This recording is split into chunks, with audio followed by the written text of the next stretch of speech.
हाँ जी, मारू नाम है दिनेशभाई विठ्ठलभाई गेलाणी। अमरेली जिल्लाना धारी तालुकाનું ઉડલી ગામ છે અને આપણે અયોધ્યાની અંદર જે આ રામ મંદિરની પ્રાણ પ્રતિષ્ઠા થઈ જઈ રહી છે એની અંદર ઉડલીની અંદર પણ અમારી અંદર રામ મંદિરની જે આયોજન કરેલું છે વિશાળ રેલીની અંદર રામ મંદિરથી રેલી શરૂ કરી છે અને રામાબીનના મંદિર સુધી અને ગામની અંદર મહાપ્રસાદનો પણ આયોજન કરેલું છે।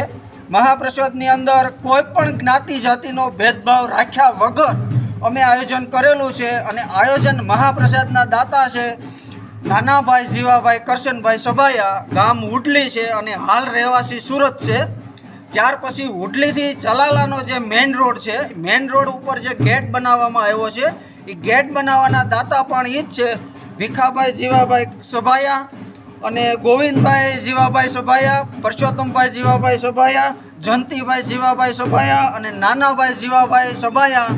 આ પાંચેય ભાઈઓએ થઈને મિનિમમ ખર્ચ પ્રમાણે 10 થી 11 લાખ રૂપિયાનું દાન આપી અને ઉડલીની અંદર મેઇન ગેટનું આયોજન કરેલું છે। ત્યાર પછીની અંદર અમારા ગામની અંદર આવા કાર્યક્રમો દર વર્ષે થયા જ કરે છે અને અમે એવી ગામજનો સૌ આશા રાખીએ છીએ કે કોઈ પણ દાતા અમને આવું દાન આપે તો અમને થોડો કામ કરવાનો પણ ઉત્સાહ રહે।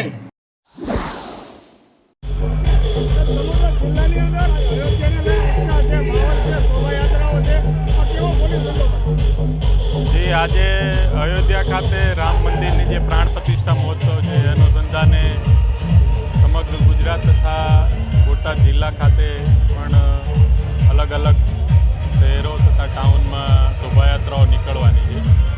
જેના અનુસંધાને ભાવનગર રેન્જ આઈજીપી શ્રી ગૌતમ પરમાર સાહેબના સીધા માર્ગદર્શન હેઠળ બોટાદ જિલ્લામાં 1 ડીવાયએસપી, 7 પીઆઈ, 10 પીએસઆઈ અને પોલીસ તથા જીઆરડી મળી આશરે 500 જેટલા પોલીસ ફોર્સનો ઉપયોગ કરી અને તમામ રેલીઓ તેમજ અગત્યના સ્થળો ઉપર શાંતિ જળવાઈ રહે એ માટે પૂરતો પોલીસ બંદોબસ્ત રાખવામાં આવ્યો છે। જય શ્રી રામ, જય શ્રી રામ। હું નિપુલભાઈ શાહ, વિશ્વ હિન્દુ પરિષદ ગીર સોમનાથ જિલ્લા મહામંત્રીનું દાયિત્વ। આજે પૂરા વિશ્વની અંદર, પૂરા બ્રહ્માંડની અંદર એક એવો ઐતિહાસિક દિવસ છે। આજે પ્રભુ શ્રી રામલલ્લા એના નિજ મંदिરમાં प्रभु श्री राम जन्मभूमि तीर्थ क्षेत्र ऊपर मंदिर वहीं बनाएंगे ऐसा हिंदुओं ने ठाना था। आज भव्य मंदिर के अंदर भगवान श्री रामलल्ला विराज चुके हैं। ऐसा आवा ऐतिहासिक स्थलों अंदर उना गाम अयोध्या धाम ना एक स्लोगन नीचे आखू उना ने अयोध्या धाम जेवुं सजाववामां आव्युं छे। आज सवारथी एलईडी स्क्रीन द्वारा प्रभु श्री रामना अयोध्याथी लाइव प्रसारणना लोकोने दर्शन करवा माटे एलईडी स्क्रीन गोठवी थी। एनी अंदर विशाल संख्यानी अंदर प्रभु श्री रामजीना मंदिरेथी शोभायात्रानुं आयोजन करी अने एलईडी स्क्रीन द्वारा प्रभु श्री रामलल्लाना दर्शन लोकोने कराव्या अने महाआरतीना कार्यक्रमों ज्यारे भगवान श्री राम एना निज मंदिरनी अंदर प्राण प्रतिष्ठा महोत्सव 12 ने 29 मिनिटे थया त्यारे प्रभु श्री रामलल्लानी महाआरती दर्शको द्वारा करवामां आवी।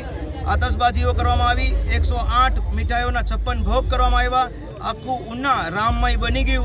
आखा उनानी अंदर हजारोनी जनमेदनी आ उत्सवमां आज आवी छे। ई जनमेदनीनो बी हूँ खूब खूब आभारी छूँ। विश्व हिंदू परिषद द्वारा कार्यक्रमનું आयोजन કરવામાં આવ્યું છે। આજે રાત્રે ભવ્ય આતશબાજીનો કાર્યક્રમ છે। આજના આખો દિવસ રામને સમર્પિત દિવસ ગણી અને પ્રભુ શ્રી રામને જ આજે આખો દિવસ યાદ કરશે લોકો। ભગવાન શ્રી રામની પૂજા અર્ચના કરશે। રાત્રે પૂનમબેન ગોંડલિયાનો ડાયરો બી રાખવામાં આવેલો છે। આખો સંતવાણી કાર્યક્રમ રામચરિત્ર માનસ ઉપરનું આયોજન કરવામાં આવ્યું છે। નાના નાના ભૂલકાઓ દ્વારા પ્રભુ શ્રી રામની લીલાના દર્શન કરવામાં આવશે। દરેક ભાવિક ભક્તો રાત્રે 7 વાગ્યાથી રાતના 1 વાગ્યા સુધી જ્યાં આપણે મોજ પડે ત્યાં સુધી આપણે આજે આનંદ કરવાનો છે। આવા ને આવા કાર્યક્રમો ભગવાન શ્રી રામના સાનિધ્યમાં દરેક હિન્દુ સમાજ માટે કરતા રહે એવી ભાવના સાથે જય શ્રી રામ। જય જય શ્રી રામ। હું માધવદાસ સ્વામીના શહેરમાં સમગ્ર સંપ્રદાયના દરેક જ્ઞાત જાતના લોકોએ ખૂબ સારી રીતે અયોધ્યામાં જ્યારે રામની મૂર્તિ પ્રતિષ્ઠા વડાપ્રધાનના હસ્તે થઈ રહી છે ત્યારે ઉનાની સમગ્ર ધાર્મિક જનતાએ એ ઉત્સવને માણ્યો છે, જોયો છે અને સહભાગી બન્યા છે। અહીંયા અનેક ધર્મના સંપ્રદાયના લોકોએ 3-4 દિવસથી સતત આ ઉત્સવમાં ભાગ લીધો છે। રામ એક આદર્શ મર્યાદા પુરુષોત્તમ પ્રભુ છે। ભારત દેશના એક ઈષ્ટદેવ સ્વરૂપ છે। અને એમનો આદર્શ એમનું જીવન અનુકરણીય છે. ભારતની અંદર અને વિદેશની અંદર પણ અત્યારે રામ રામ એવા નારાઓ ગુંજી રહ્યા છે અને એમનો સંદેશ ભારતની સમગ્ર જનતામાં ઉતરે અને મા જાનકીજી જે પ્રગટ્યા છે એમના જીવનનો સંદેશ પણ અમારા દેશની માતાઓમાં ખૂબ સારી રીતે અનુકરણીય બને અને આ દેશ એક વિશ્વગુરુ તરીકે આગળ આવે, વિકાસ થાય, સૌ સુખી રહે અને રામમય બને એવી ભગવાન રામચંદ્રજીના ચરણોમાં ખૂબ ખૂબ ભાવપૂર્વક અનેક દંડવત પ્રણામ સાથે અમે વંદન કરીએ છીએ અને પ્રભુ અમારી ઉપર ખૂબ રાજી રહે અને સમગ્ર દેશમાં જનતાને સુખી રાખે એવી ભગવાનના ચરણની પ્રાર્થના સાથે ખૂબ ખૂબ અભિનંદન અને વધાય આપું છું. ધન્યવાદ. બજરંગ દળ કંડવા યુવક મંડળ દ્વારા કંડવાથી બાપા સીતારામ નસવાડી સુધી બાઇક રેલીનું આયોજન કરવામાં આવ્યું. 500 વર્ષ પ્રભુ શ્રી રામ રાહ જોતા હતા અમે કે એમની મૂર્તિની સ્થાપના ક્યારે થાય. આજ રોજ અયોધ્યામાં શ્રી રામ પ્રભુની પ્રાણ પ્રતિષ્ઠા હોવાથી કંડવાથી બાપા સીતારામ નસવાડી સુધી કંડવા યુવા મિત્રો દ્વારા બાઇક રેલીનું આયોજન કરવામાં આવ્યું. એનો અમને આનંદ છે અને ખુશી છે. આજ રોજ અમે ગામ કંડવાથી નસવાડી બાપા સીતારામ સુધી બાઇક રેલીનું આયોજન કર્યું કંડવા બજરંગ ગ્રુપ દ્વારા. અમને ઘણો આનંદ છે કે 500 વર્ષ પછી આજે શ્રી રામ જન્મભૂમિ પ્રાણ પ્રતિષ્ઠા એમનો અમને ઘણો ઉત્સાહ આનંદ છે. શૈલેન્દ્રસિંહ પરમાર. જય શ્રી રામ. આપણા માટે ખૂબ ગૌરવની વાત છે કે 500 વર્ષ પછી પ્રભુ શ્રી રામ આપણા અયોધ્યામાં રામલલાના રૂપમાં સ્થાપિત થવાના છે. તો આજે સૌ મહિલા મંડળ આપણે સાથે અહીંયા મળીને સૌ રામ ભક્ત મળીને રામ ઉત્સવનો અનેરો આનંદ માણીશું. ને મીઠાપુરમાં ગૌરવની વાત છે કે એ રાસ મહોત્સવ મીઠાપુર આશાપુરા મંદિરે કરવામાં આવ્યો છે. જય જય શ્રી રામ. ભારત માતા કી જય. માતા કી જય. જય શ્રી રામ. જે 5 વર્ષ પછી રામ ભગવાન જ્યારે અહીંયા ઓખા મંડળમાં આવ્યા એવું લાગે છે ત્યારે આપ શું કહેશો? શિવ આજે 500 વર્ષ પછી જે દિવાળીની આ દેશ રાહ જોતો હતો એ દિવાળી આજે આવી છે. આજે મીઠાપુરની અંદર આશાપુરા મંદિરની બાજુમાં ચોક છે ત્યાં સ્વયંભૂએ બહેનો બધા એકબીજાને નક્કી કર્યું કે આપણે કાંઈક આવું કરીએ તો.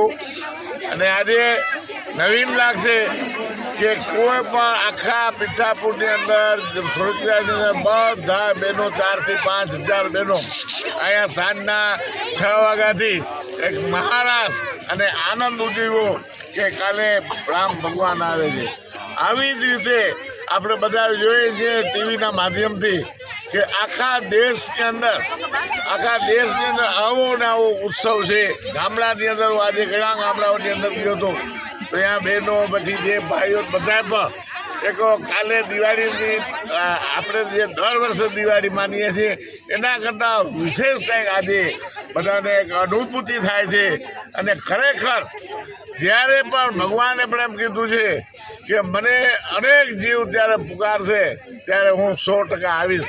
તો આજે ભારતની અંદર જે રીતે એક ભગવાનની એક લગ્ની લાગી છે, શ્રીરામની લગ્ની લાગી છે, એક જીવની અંદર છે ને શિવની રીતે બધા પણ એક ગણ કરે છે. કાલે રામ આવે છે.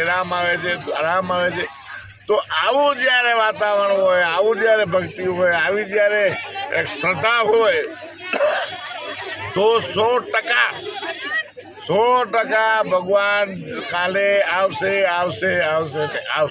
અબુ આજે તો એવું લાગે છે કે અહીંયા હજારો બાઈઓએ રાસ લીધો છે એટલે ભગવાન અહીંયા આવ્યો એવું લાગે છે. આપ શું કહેશો? ભગવાન જ્યારથી આ મંદિર ચાલુ થઈ ગયું છે ઈટ રાખવાનું કામ ત્યારથી ભગવાન છે જ. આમે ભગવાન હોય જ પણ એક ઉત્સવ હોય કે મારે અત્યારે કોઈકની જાનમાં જવું હોય તો આપણે એમ કહેતા કે મારે કાલે જાનમાં જવું હોય તો આગલા દિવસે એની તૈયારી હોય.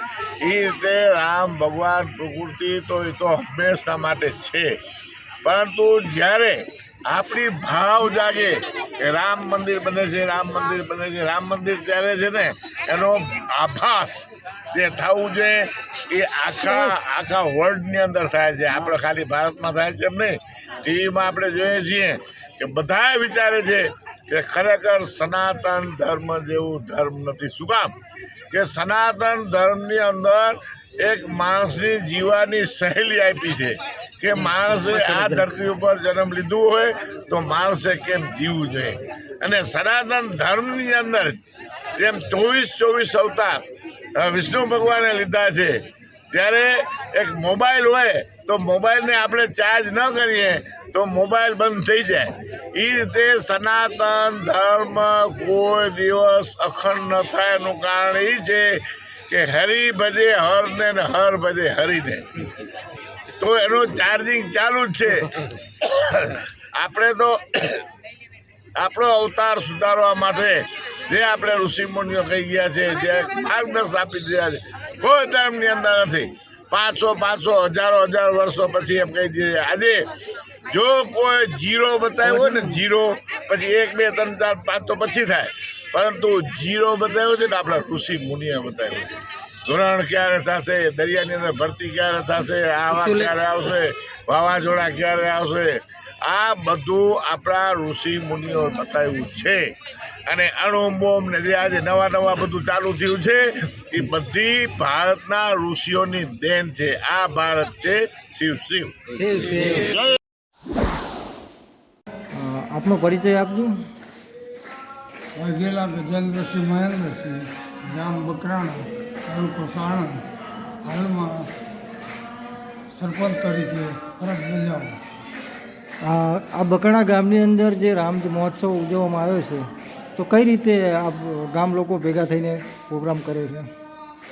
અમે બકરાણા ગામે તારીખ 22/1/2024ના રોજ રામજીના પ્રતિષ્ઠા નિર્માણ અયોધ્યામાં કરવાનું થયેલ હોવાથી બકરાણા દરેક ગામોમાં આજે પ્રતિષ્ઠા મહોત્સવ ઉજવવા માટે સર્વ ગામના પ્રજાજનો ખૂબ જ આતુર હતા. તો અમે બકરાણા ગામે સવારે 8થી 11 વાગ્યા સુધી રામલલ્લાના પંચ ફોટા સાથે અમારા ભગત બાપુના મહંત શ્રી બાપુના સાથે ગામમાં વરઘોડો ફેરવી અને સમસ્ત ગામ એમાં જોડાયું હતું. તેમાં યુવાનો પણ દિવ્યરાજસિંહના સાનિધ્યમાં એની મનોબળતાથી એને પણ એ યંગ જનરેશન યુવાનો સર્વે. શું સાહેબ આપનો પરિચય આપજો ને? મારું નામ વાઘેલા કનકસિંહ મહેન્દ્રસિંહ છે, ગામ બકરાણા, હાલ રાજકોટ શિવશક્તિ ગ્રુપ ત્યાં બિઝનેસમાં છીએ. બકરાણા ગામે 22 તારીખના બપોરના આવો રામલલ્લાના જે રામજીની અયોધ્યામાં સ્થાપના થાય છે, મંદિરની પ્રાણ પ્રતિષ્ઠા છે, એના રૂપે એક ભાગરૂપે બકરાણા ગામે મારા મોટાભાઈ ત્યાં હાલ સરપંચ છે અને એમના આયોજનથી સમસ્ત ગામ એકત્રિત કરી અને ગામની સવારે 8 વાગ્યાથી 11 વાગ્યા સુધી રથયાત્રા કાઢી રામચંદ્રજીના ફોટા સાથે અને બધા આખા ગામના એકદમ ખુશાલી સાથે અહીંયા રથયાત્રા પૂર્ણ કરી અને અમારા ભગત બાપુની જગ્યા છે, બહુ વર્ષો પુરાણી છે. ત્યાં બાપુના સાનિધ્યમાં આ રથયાત્રા કાઢી અને ત્યાં અમારું અત્યારે અહીંયા સ્થાપન કર્યું છે. અને પછી આખા ગામ લોકોને સમસ્ત આખા ગામને સવારથી અહીં આ બપોર સુધી બધાને પોતાના ધંધા બંધ રાખી અને સહભાગી બનાવી અને 12 વાગ્યા પછી એમને આરતી બનાવી, આરતી અયોધ્યાની જ્યારે પ્રતિષ્ઠા થાય ત્યારે અહીંયા આરતી કરી અને સમસ્તને ભોજન લઈ અને અહીંથી છૂટા પડવાના. આજે 22 તારીખે અયોધ્યામાં રામજી લલ્લા બેસવાના, તો શું વિષય અંદર તમે કહેવા માગો છો? જો રામજી બેસવાના છે એક વિષય અલગ છે, પણ રામ શબ્દથી દરેક ભારતીય જોડાયેલો છે અને જેથી કરીને રામજીનું એક એવું સ્થાન કે અયોધ્યા કે જ્યાં એમનો રાજ કર્યું હતું, એમની જન્મભૂમિ હતી, પણ એ સ્થળે એમનું કોઈ એવું વિશેષ મંદિર નહોતું.